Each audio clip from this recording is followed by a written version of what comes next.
Hola chicos. In this video, I'm going to try to talk to you about using the subjunctive in adverbial clauses. I'm going to keep this pretty basic today. There's plenty more to go with it. It's one of the more confusing concepts, I think, when it comes to Spanish grammar. I actually recorded, this is now my third video, because every time I try to record it, it gets a little bit confusing. I probably go on a little bit too much detail. So I'm going to try to make it a little bit of a smaller piece of information for you to get down. I think it's still going to be a little bit tricky, but I'm going to try to keep it fairly basic for now, and we'll add on. So we're going to first start off with using the subjunctive in adverbial clauses, comparing them to like what we've done so far with noun clauses. So in a noun clause, we know that we use the subjunctive whenever our main clause, which is going to be in the indicative, has influence or will, doubt, probability, or emotion. We use the subjunctive.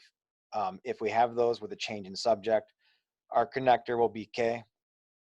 So we have a noun clause in the indicative, a que, and if we had that will or influence, doubt, probability, emotion in that sentence with a change in subject, our subordinate clause will have a different subject along with a subjunctive conjugation.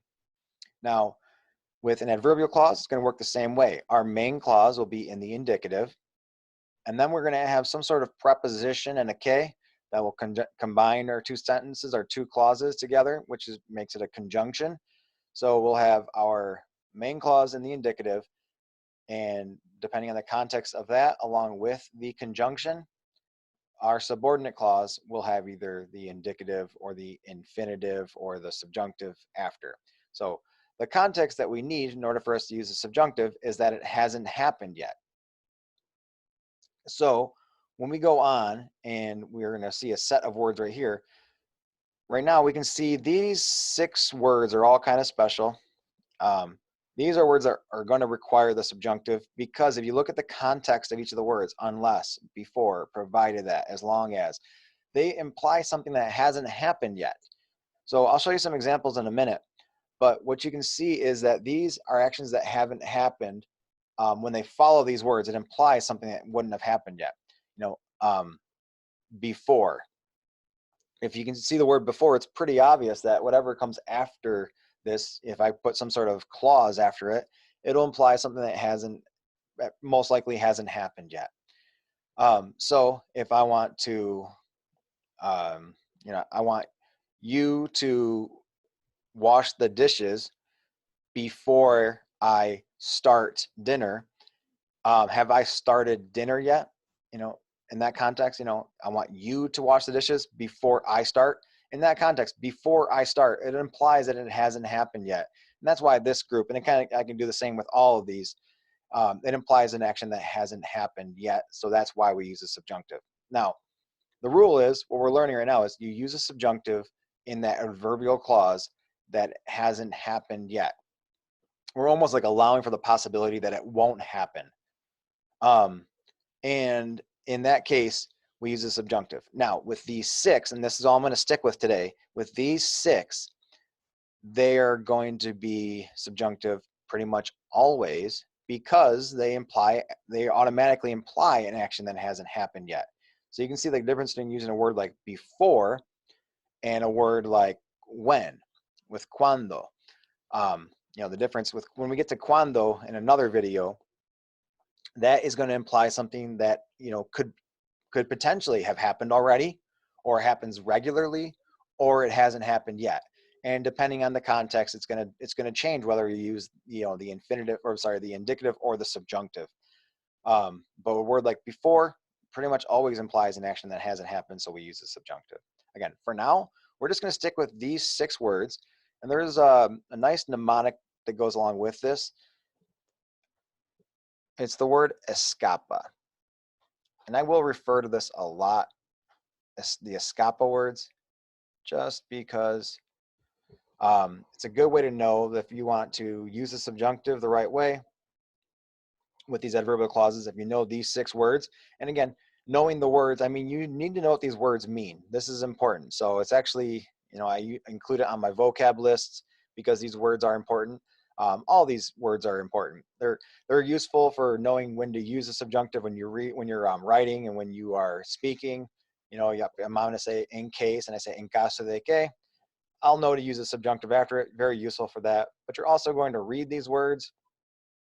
Oftentimes, like on an IB exam, these are words that are kind of left out of text, and you have to figure out where these words should go.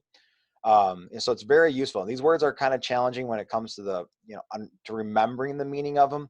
So it does take some effort, take some work to know these words, because these aren't as easy as just a basic noun you might be able to picture in your head. If I say una manzana, you can picture an apple. It might be different sizes compared to everybody else's and different colors, but either way, you've got an idea of what that looks like. But if I were to say, picture a menos que, you're not going to be able to do that. That's, you might be able to picture something, but it's going to be, something a little bit more abstract. All right, so with these words, though, again, a good way to keep them, just to know, you can group them together in the same category, that they're conjunctions that need the subjunctive after it. But also, if you can remember which letter goes with which word, also useful. So if I know, okay, I got to use subjunctive with which ones, it's the ESCAPA words. What's the E? En caso de que. The S is sin que. The C, con tal de que. The A, we got a couple A's here. We got antes de que, and we've got the a menos que, and that P there left over, para que. So when you see these words, you are going to use the subjunctive in each of them. So let me go back to our first sentence here. Get rid of some of these marks. When we have our first sentence, you can see that the army must always be prepared in case there is an attack. Now this automatically implies an action, in case there is an attack. There has not been an attack yet. If I say in case there is an attack, I wouldn't say in case if it's something that happened already. So the reason why we used haya here, the subjunctive form of I, is because this hasn't happened. The army must always be prepared in case there is an attack. If you think about that whole context of that sentence, you can see there has not been an attack. It hasn't happened yet. It might not happen.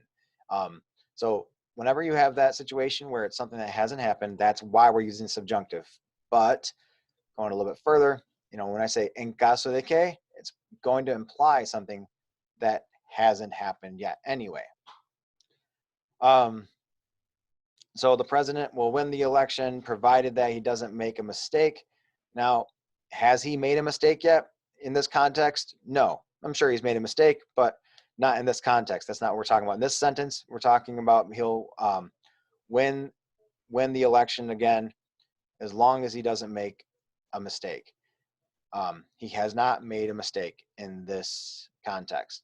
So, but again, provided that, or as long as, you can see how those imply actions that wouldn't have happened yet. I wouldn't say provided that and then something that happened already. Not really. So these lend themselves really well to use as subjunctive. Now there are further rules that you have to understand, but I'm going to do those in another video. But for now, I think is a good place to stop to practice this. Know these 6 phrases, the ESCAPA words. When you use these words, you're going to use a subjunctive. And I keep saying you're always going to use a subjunctive. Now, in Spanish, when it comes to Spanish grammar, there's always exceptions. And we will talk about some of those exceptions in another video. All right, but for now, this is where I'll leave you with subjunctive and adverbial clauses, the ESCAPA words that will require the subjunctive.